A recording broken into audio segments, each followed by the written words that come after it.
Yes, sir. American Airlines reservations, may I help you? Yes, Mr. Finchley. You want us out on our DC-7 flagship, non-stop to Los Angeles? For what day will that be, sir? The 12th?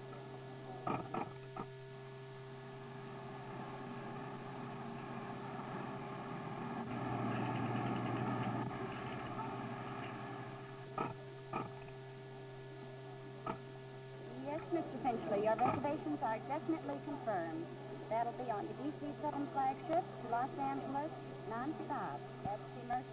And that's all there was to it. One girl and an electronic machine named the Reservisor put Mr. Finchley on Flight 1, a non-stop Mercury to the coast. It was quick. The Reservisor does the job in seconds. And for now, Mr. Finchley is through. The airline, of course, has just begun to work.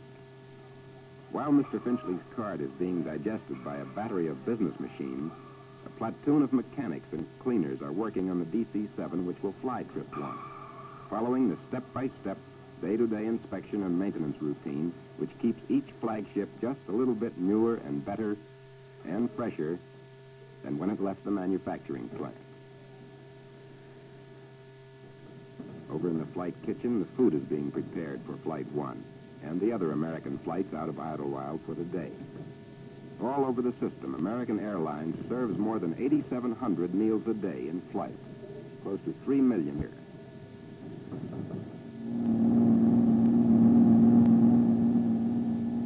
The plane, its inspection finished, starts for the passenger ramp.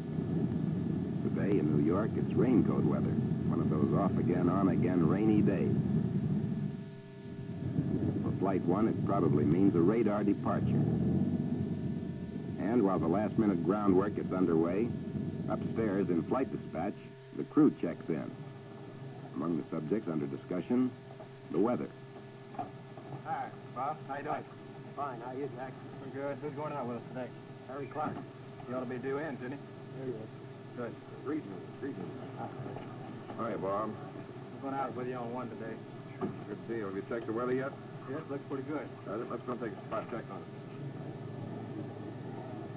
Well, let's see. Look to you. I don't think weather's going to be much of a problem on any one of the tracks we have today, Jack. Pretty clear out on the west end. Looks like track 1, what I can see here. Saw later chart. Track 1 does look like the same. You have an 800-foot ceiling here, but you pull out on top at about 14,000, and then 20,000 is well out in the clear for the remainder of the trip. How's it look on track 6? Track 6, not as good, but flying in the trough as you would with higher tops, I don't think it's nearly so good as track 1 is. How about up north on track 3? Track 3, you would be on top out in the clear at 20,000, but it would take about 10 minutes longer than track 1. Track 1 looks pretty good. We can make a schedule on it. Jack, set her up to track 1. What's LA planning for an all-net, Harry? Burbank and 4,500, right? Okay, the Burbank weather's okay. Yeah. Okay, Jack. The captain, working with the advice of weather experts and flight dispatchers, has chosen track 1 for today's trip. The DC-7, because of its great range, speed, and flexibility, can fly any one of 6 courses, called tracks, non-stop across the country. With the 7, the captain can choose the course which will offer the fastest and smoothest trip, whether his route takes him over the Dakotas on the north or through Texas to the south. Inside at the ticket counter, the passengers have started to check in. This lady is probably on her way to the coast for a look at the newest grandchild. This is Finchley, one step nearer home. This could be a New York model on her way to a screen test. Miss Julia is interested in paperwork. This is a pretty girl. This man is a commuter. Here is a business deal on its way to happen.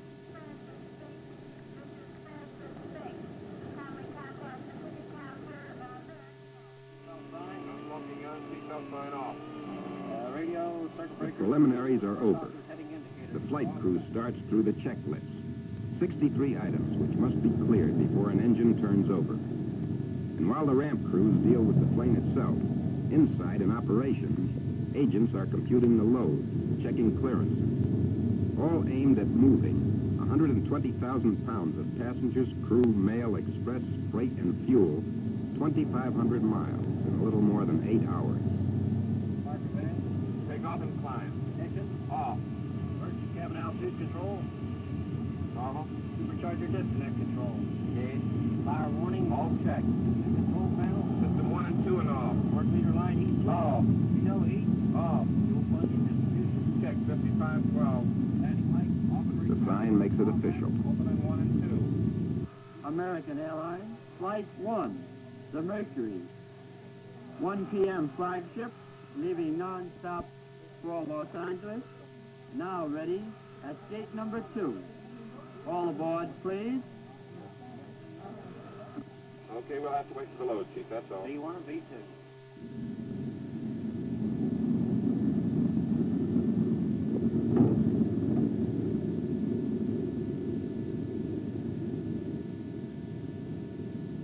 The plane is buttoned up. The stewardesses start their check of passenger names.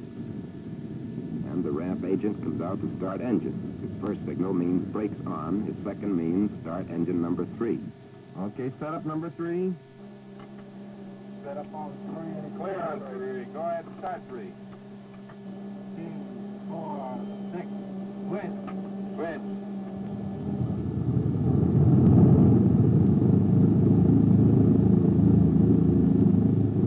Setting up 4. Set up 4. Clear 4. Start 4. Okay. 2, 4, 6. Switch. Switch. Set up number 2. On 2. Clear on 2, start on 2. 2, 4, 6, 8. Switch. Switch on. Okay, there she goes, Bob. Set up number 1. 1. Clear on 1, start 1. 2, 4, 6, 8. Switch. Switch on. There she goes, Bob. It's all yours. I'm well ground patrol. It's American 1. Clear to taxi, over. American 1, this is Idlewild Ground Control. Cleared to runway 13 left. Wind south variable. 10 to 15. Altimeter 3027. Proceed via taxi strip Bravo. Over. Ceiling is still about 800 feet, which means that Trip 1 will make that radar departure after receiving its clearance from air traffic control.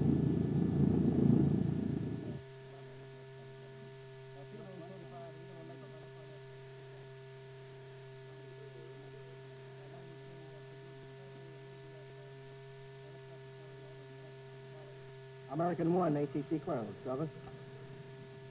ATC clears American 1 to Glen Cove. Radar departure. Climb on runway heading to 1,200 feet. Cross Mitchell Range at 2,500 feet. Glen Cove at 3,500 feet. Expect further clearance via Red 23, East Scranton, Red 13, Red 21, and Green 3 to Los Angeles. Report leaving 2,500 feet and reaching 3,500. Over. Okay, American 1. Clear to Glen Cove. It's the radar departure. We climb to 1,200 feet on runway ahead. Those orders may sound complicated, but they're simple directions to get from Idlewild Airport over Long Island, past Manhattan, through New Jersey and Pennsylvania, and on out to the West Coast. Los Angeles. Report leaving 2,500 and reaching 3,500. Over. And now, another check, including a run-up of the engine. Check, double check, triple check. Then you're ready to fly.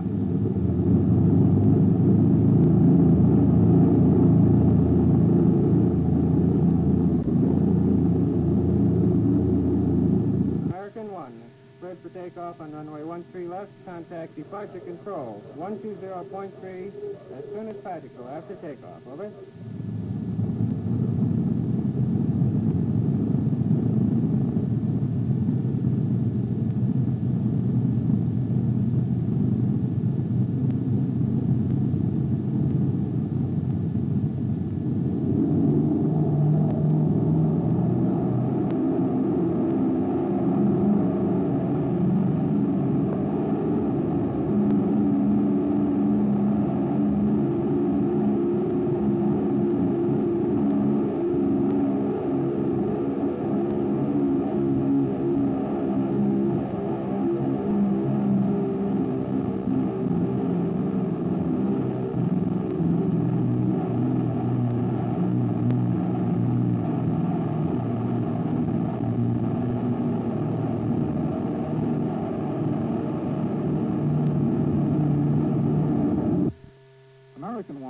Have you in sight. Climb straight ahead to 1200 before starting turn for Mitchell. The 7 settles into its climb out of Idlewild. Passing 1,200 feet. Another check by radar.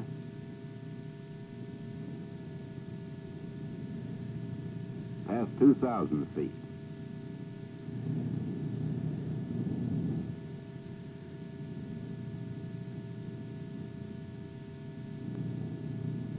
And on up through the clouds, with radar helping to keep the plane in its own traffic lane.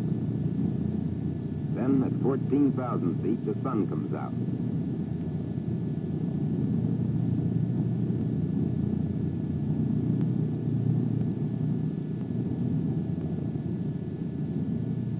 Time for Flight 1's first report to a company radio operator in New York. New York, it's American 1. American 1, New York, quiet. Out of Idlewild at 07, off at 14. We're now 14,000 climbing. We'll cruise 20,000 count ATC.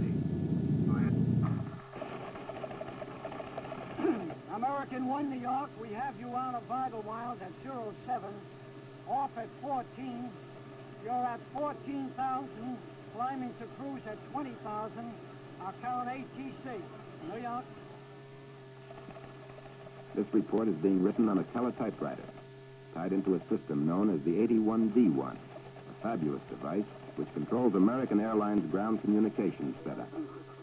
The operator punches a couple of buttons, and the message goes on to tape and is automatically sent to the right stations out along the line. Down in the switching center, more than 30,000 messages clear through the switching centers every day. More operators feed miles of tape, pounding through dozens of machines. And at the panel, one girl acts as a traffic cop.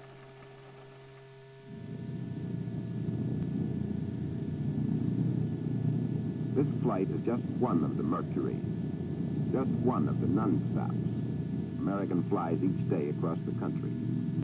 But the name, Mercury, is one of the oldest in air transportation.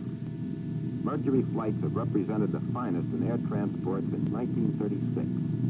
Back then, it was a sleeper flight with berths available. The DC-3 flew the trip. The DC-4 handled the Mercury in its time.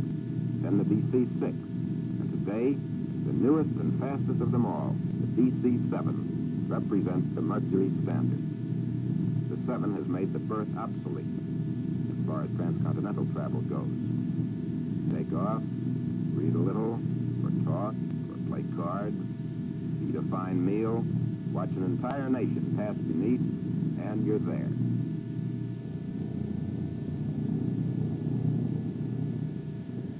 Jack, we're in the clear on top now. You can cancel our IFR. We'll proceed VFR. New York, it's an American 1. We're over Brightonville at 33, 18,000 climbing. We're estimating over Mars at 46. We'll be there at 22,000. We're canceling ATC and going to proceed VFR fast track 1. Gap better to see. Over.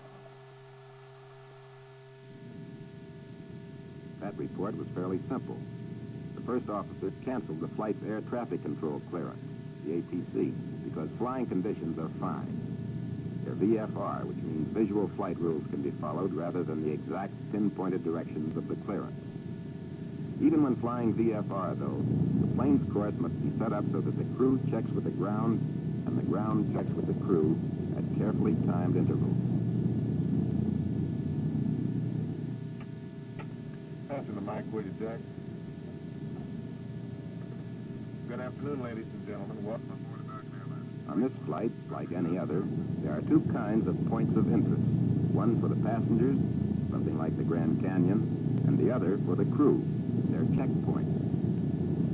Flying Track 1, the most direct route, the Mercury's crew will check in at Mars, just north of Pittsburgh, Lafayette, Indiana,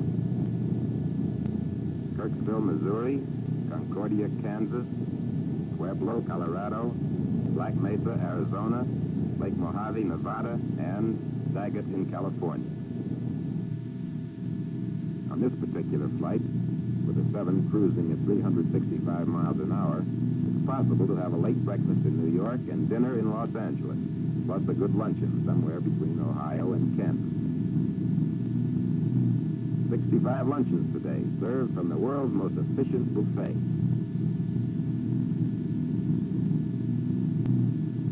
Today's menu includes a fresh fruit salad, a shrimp cocktail, a chocolate nut sundae, and the main course, a double lamb chop, potatoes Parisienne, and Brussels sprouts Delmonico. Another special feature of the food service is the napkin, which comes with a built-in buttonhole, sometimes a young lady's best friend. The food, incidentally, does more than pass the time. Mr. Finchley isn't finicky, but he likes good food. And he really likes that lamb chop.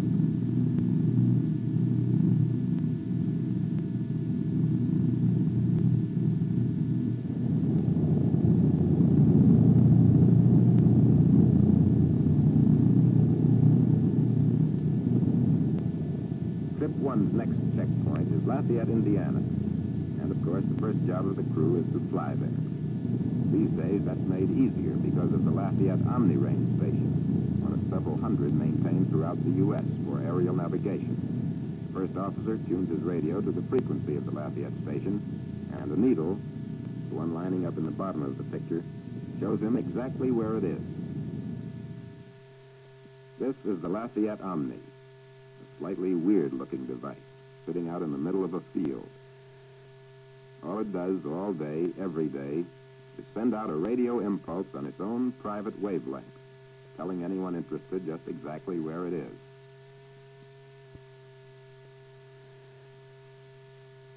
It just sits there, hums a little, and passes out its valuable automatic information.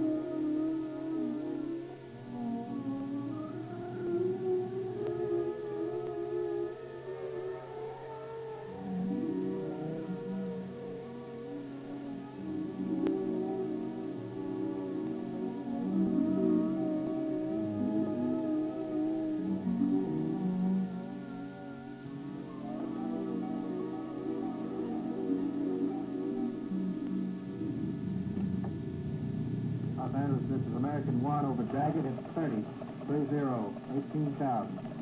Descending VFR. We're estimating Los Angeles at 50. Go ahead. American 1, we have you over Daggett at 18,000. Descending VFR, estimate Los Angeles 50. Changing over the Los Angeles altimeter 2992, station pressure 115 above. Change to the Los Angeles Tower 119.9. And now the pace starts building again. Trip 1 is over the Mojave Desert, about 90 miles out of Los Angeles. But already the Los Angeles Tower is getting ready for its arrival.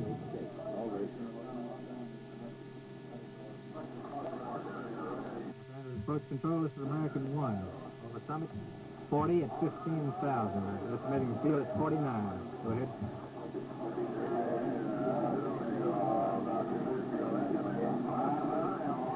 American 1 will report La Habra. Okay, Bob, you and Jack want to go through the pre-landing check? Hey, seatbelt no smoking sign. Both on. Auto feathering. VTOL wing heater. Both off. Park advance. Take off and climb. Fuel quantity. 1,200 gallons. Distribution is all right. Once again, the check and the double check, this time for the landing. All over the system, American Airlines planes make close to 1,000 takeoffs and the same number of landings every day. Every one of them, short haul or long, gets the same treatment. Fixtures. Switch and lock. Carburetor heat. Cold and hot. Hydraulic system. Pressure and fluid.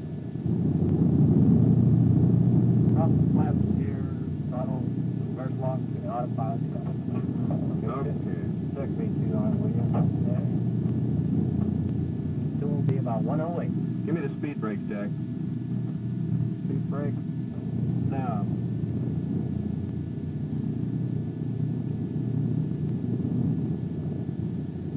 Here's another special feature of the DC-7. The speed brakes are the two main landing gears, specially stressed so they can be put out at fairly high speed. With the gear out, the plane's resistance to the air is almost doubled. Quicker, easier descents can be made. The 7 can stay on top longer.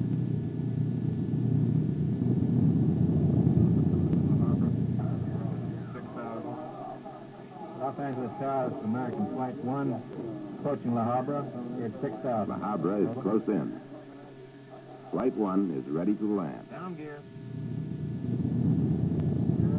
Down. 3 green lights.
Captain reverses the propellers.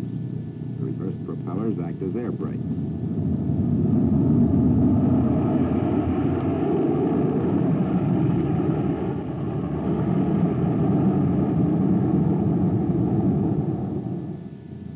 The Mercury is in.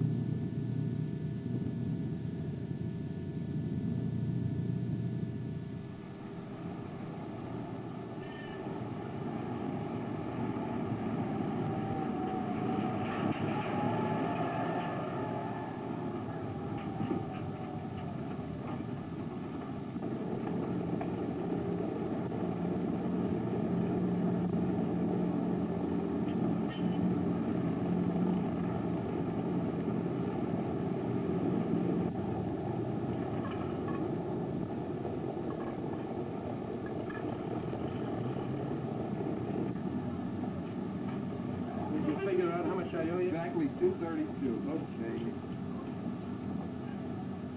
Hi. Hi. How was the trip? Oh, routine. Where's the car? Parking lot. Good. Oh, nice. How was it? Oh, beautiful trip. How the kids? Mr. Finchley summed it up. It was a beautiful flight. Of course, it was planned that way. Thousands of people planned the trip.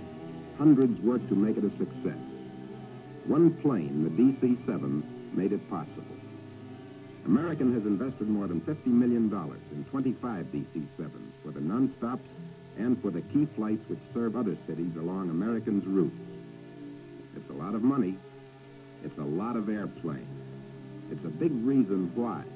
For comfort, service, speed, and dependability, American remains America's leading airline.